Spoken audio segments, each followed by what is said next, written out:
Hey guys, my name's Nova, this is Film Express, and today we're going to be talking about the long-awaited Spider-Verse sequel, Across the Spider-Verse.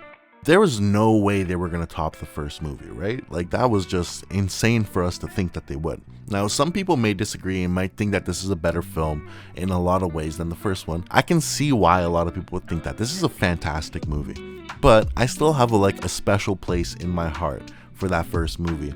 Especially because I've watched it like 6 or 7 times at this point.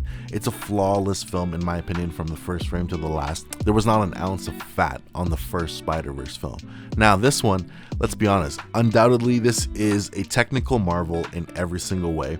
And it's a very, very enjoyable film. I've seen it twice now, and I really wanted to hold my review until I watched it a second time. I feel like I was really critical on it the first time, and I really actually enjoyed it much more the second time. So that says a lot. I can't believe how good the animation is in this film. You know, you hear all the hype, like the animation is great, this is the best animation you can see.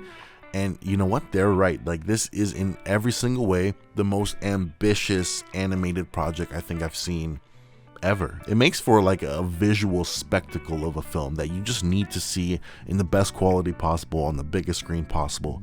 100%. They up the style in this one in every aspect. They fine-tune the details. There's so much happening in a frame at once at all times. It's worth watching just for that alone. It's a visually breathtaking film. And you know what? As soon as the film starts, the film has a rhythm and a pace and an energy that is like unmatched. You're drawn into this world and this animation style and the music and everything, just like the first one, but this one hits the ground running and does not stop. The stakes are incredibly high, and the pacing, it's the best pacing you could probably find in any type of movie because it's constantly moving. It's constantly hitting you with homages, jokes, references, plot points, new twists, new turns. It shows that they put a lot of care into structuring this film in the way that they have. I'll be honest, Miles Morales' arc in this one is incredible, especially in the third act. The amount of new twists and new turns and new hurdles that Miles has to face by the end, it's almost exhausting in a way because you really feel for this character. He's going through so much, and to me that makes the film so interesting. That is the heart and soul of the film, is watching him break out of the formula and trying to do his own thing. And it's a triumphant story, you know, and I really love that.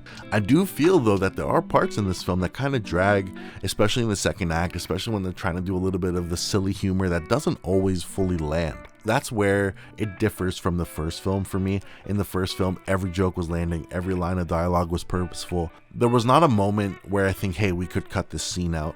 Whereas in Across the Spider-Verse, maybe there was a few moments sprinkled throughout where I feel like either scenes dragged on too much, or they were repetitive, or really didn't serve the plot or the themes.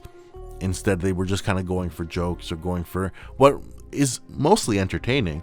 Don't get me wrong, it is very entertaining.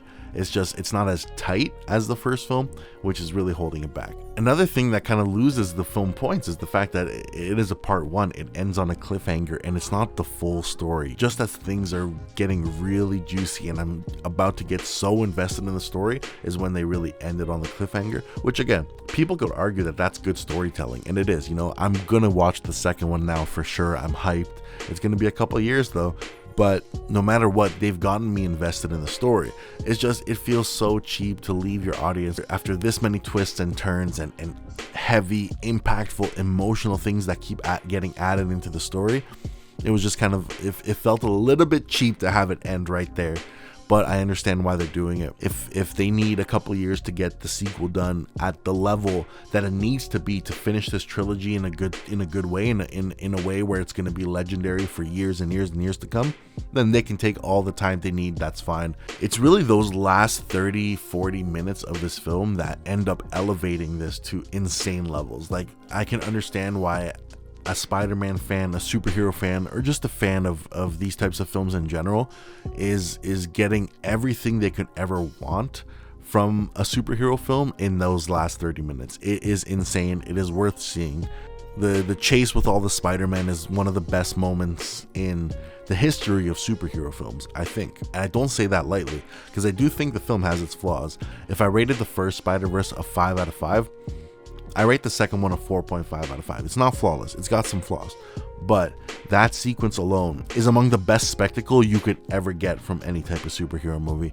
And I think that's what won me over in the second time. That second viewing really hit home for me, and really, made me bump up my score, which is a huge thing. And I think it should be applauded, because this film is no joke. It's worth watching. So you guys have probably all seen Across the Spider-Verse now, but if you haven't, go watch it as soon as you can. It is worth watching. I absolutely loved it. Like I said, it's a 4.5 out of 5. It's a near perfect film. There's just a few moments that really held it back from perfection, but it's a film I'm going to be watching again very soon. And you know what? I'm so glad that I enjoyed it more on a second viewing. So guys, that's my review of Across the Spider-Verse. I kept it short. There's not much to say. This is an absolute must watch, one of the best movies of the year. Go see it as soon as you can. In the meantime, please like, please subscribe, please hit that notification bell, and above all, please write some comments, guys. What did you guys think of this movie? Is it as good as I'm saying it is? Is it better? Am I being too nitpicky with those little gripes? Is it actually a perfect movie? What do you guys think? Let me know. Let's talk about it. So guys, my name's Nova. This is Film Express, and I'll catch you guys on the next one. See ya.